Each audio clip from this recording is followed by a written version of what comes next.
Dr. Devipriya, consultant obstetrician and gynecologist at CNC Miapur branch. అందరూ అడిగే question ఏంటి అంటే, మేడం బరువు ఎక్కువ ఉంటే ప్రెగ్నెన్సీ రాదా, గర్భం నిలవదా అని అందరూ చాలా వరకు అడుగుతున్న క్వశ్చన్. బేసిక్గా ఈ జనరేషన్లో చాలా వరకు మగవాళ్ళు కానివ్వండి, ఆడవాళ్ళు కానివ్వండి, అంతకుముందు ఉన్న వాళ్ళతో పోల్చుకుంటే కొద్దిగా బరువు అన్నది ఎక్కువగానే ఉంటున్నారు. దానికి రీజన్స్ మనం తినే ఫుడ్ హ్యాబిట్స్ కానివ్వండి, మన ఆహార అలవాట్లు, నిద్ర అలవాట్లు, ఇవన్నీ అని ఒక రకంగా చెప్పుకోవచ్చు. సో వెయిట్ ఎక్కువ ఉన్న ప్రతి ఒక్కరికి ప్రెగ్నెన్సీ రాదు అనేది మాత్రం లేదు. అది 100% కరెక్ట్ కాదు. ఎవరికి ప్రతి మనిషికి ఒక సర్టెన్ రేంజ్ అంటూ ఉంటుంది. వాళ్ళ బిఎంఐ, వాళ్ళ హైట్కి తగ్గట్టు వాళ్ళ వెయిట్ ఉంటే మనకి ప్రెగ్నెన్సీ అవ్వడానికి బెటర్ ఛాన్సెస్ ఉంటాయి. సో ప్రతి ఆడవాళ్ళకి మనకి ఏంటి అంటే నెలసరి అన్నది కరెక్ట్గా వస్తుందా లేదా. సో యూజువల్గా నెలసరి అన్నది కరెక్ట్గా వచ్చిన వాళ్ళకి మనకి చాలా వరకు they will be ovulatory cycles, అంటే అండం అనేది కరెక్ట్ టైంలో రిలీజ్ అవుతేనే మనకి నెలసరి అన్నది కరెక్ట్గా వచ్చే ఛాన్సెస్ ఉంటాయి. సో ఇలాగా వెయిట్ ఎక్కువ ఉన్న వాళ్ళు, అంటే మనకి ఇండియన్ స్టాండర్డ్స్ ప్రకారము బిఎంఐ 23 కంటే ఎక్కువ ఉన్న వాళ్ళని ఓవర్ వెయిట్ అని అంటాము, అండ్ 30 కంటే ఎక్కువ ఉన్న వాళ్ళని ఒబెసిటీ కిందకి కన్సిడర్ చేస్తాము. అలానే బిఎంఐ 40 కంటే ఎక్కువ ఉన్న వాళ్ళని మార్బిడ్ ఒబెసిటీ కింద కన్సిడర్ చేస్తాం. సో స్టడీస్ ప్రకారము బిఎంఐ 23 కంటే తక్కువ ఉన్న వాళ్ళతో కంపేర్ చేస్తే ఇట్లా ఓవర్ వెయిట్ అండ్ ఒబీస్ ఉన్న ఆడవాళ్ళకి ఏమవుతుందంటే మనకి మెటబాలిక్ డిస్టర్బెన్సెస్ ఉండడం కానివ్వండి, హార్మోనల్ ఇంబ్యాలెన్స్ ఉండడము. సో వాళ్ళకి ఏమవుతుందంటే ఎగ్స్ అన్నవి కరెక్ట్ టైంకి రిలీజ్ అవ్వవు, అసలు రిలీజ్ కూడా అవ్వకపోవచ్చు. సో ఇలా ఉన్న వాళ్ళకి ఏమవుతుందంటే మీరు ప్రెగ్నెన్సీ ప్లాన్ చేయడం అన్నది కష్టం అవుతుంది. ఎగ్సే రిలీజ్ అవ్వనప్పుడు మీకు ప్రెగ్నెన్సీ అన్నది రాదు. అండ్ ఆల్సో మీకు షుగర్ రావడము, బీపీ రావడం ఫ్యూచర్లో కానివ్వండి, ఇలాంటి ఇబ్బందులంతా ఉంటాయి. సో మీరు ఫస్ట్ వెయిట్ ఎక్కువ ఉన్న వాళ్ళు ప్రెగ్నెంట్ అవ్వాలి అనుకుంటే మాత్రం మీరు ఫస్ట్ చేయాల్సిన పని మీ బరువులో ఒక 5% 5 to 10% వరకు తగ్గితే చాలా వరకు మీకు న్యాచురల్గా నెలసరి అన్నది కరెక్ట్గా వస్తుంది. అండ్ ఆల్సో మీరు ప్రెగ్నెన్సీ అవ్వడానికి బెటర్ ఛాన్సెస్ ఉంటాయి.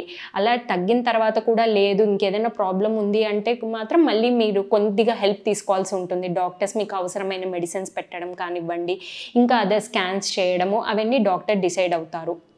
సో మెయిన్గా అన్నది కంప్లీట్గా ఏం తినకుండా ఉండడం అనేది సొల్యూషన్ కాదు. తినకుండా ఉండడం అనేది ఖచ్చితంగా సొల్యూషన్ కాదు. కొంతమంది ఏంటి అంటే పస్తులు ఉంటే తగ్గిపోతాం కదా ఇలా అనుకుంటారు, బట్ అలా కాదు. అలా ఉన్నప్పుడు ఏమవుతుందంటే మళ్ళీ స్ట్రెస్ లెవెల్స్ అనేవి ఎక్కువ అవుతాయి, మళ్ళీ దానికి రిలేటెడ్ హార్మోన్స్ అనేవి శరీరంలో ఎక్కువ ఉండడం వల్ల నెగిటివ్ ఇంపాక్ట్ ఉంటుంది, మళ్ళీ ఫర్టిలిటీ మీద నెగిటివ్ ఇంపాక్ట్ ఉంటుంది. అలా కాకుండా బ్యాలెన్స్డ్ డైట్ తీసుకోవాలి, లో క్యాలరీ ఫుడ్ తీసుకోవాలి, ఫ్యాట్ ఎక్కువ లేనివి, ప్రోటీన్స్ ఎక్కువ ఉన్నవి తీసుకోవాల్సి ఉంటుంది, ఫైబర్ రిచ్ ఫుడ్ అనేవి తీసుకోవాల్సి ఉంటుంది.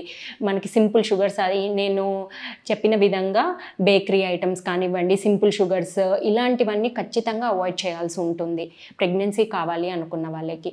అండ్ ఆల్సో ఒబెసిటీ ఉన్న వాళ్ళకి ఒకవేళ ప్రెగ్నెన్సీ అయితే ఎలాంటి ఇబ్బందులు వచ్చే ఛాన్సెస్ ఉంటాయి.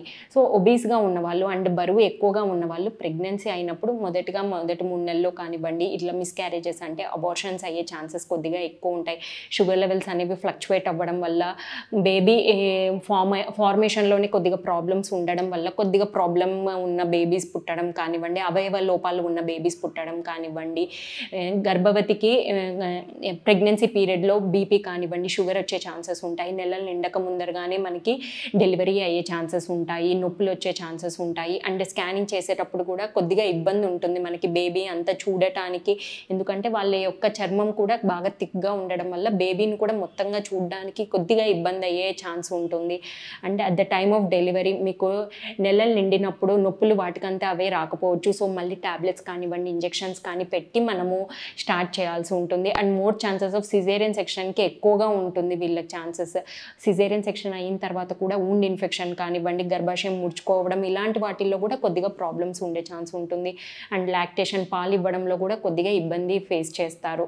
సో ఇవన్నీ లేకుండా మనం balanced diet, life style modification, మనం తీసుకునే ఆహార అలవాట్లు కానివ్వండి, నిద్ర అలవాట్లు ఇవన్నీ కరెక్ట్ చేసుకున్నామంటే ఖచ్చితంగా అలాంటిది సమస్య అనేది ఉండదు.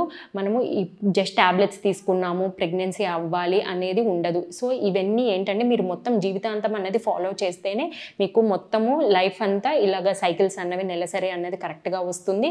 మీరు ప్రెగ్నెన్సీ ఎప్పుడు కావాలంటే ఇప్పుడు ఫస్ట్ ప్రెగ్నెన్సీ అయిన తర్వాత కూడా కొద్దిగా గ్యాప్ తీసుకొని 3 to 4 years తర్వాత గ్యాప్ తీసుకొని మీకు న్యాచురల్ సైకిల్స్ వస్తుంది అంటే without the help of the any gynaecologist or doctor you can plan naturally and you can have babies.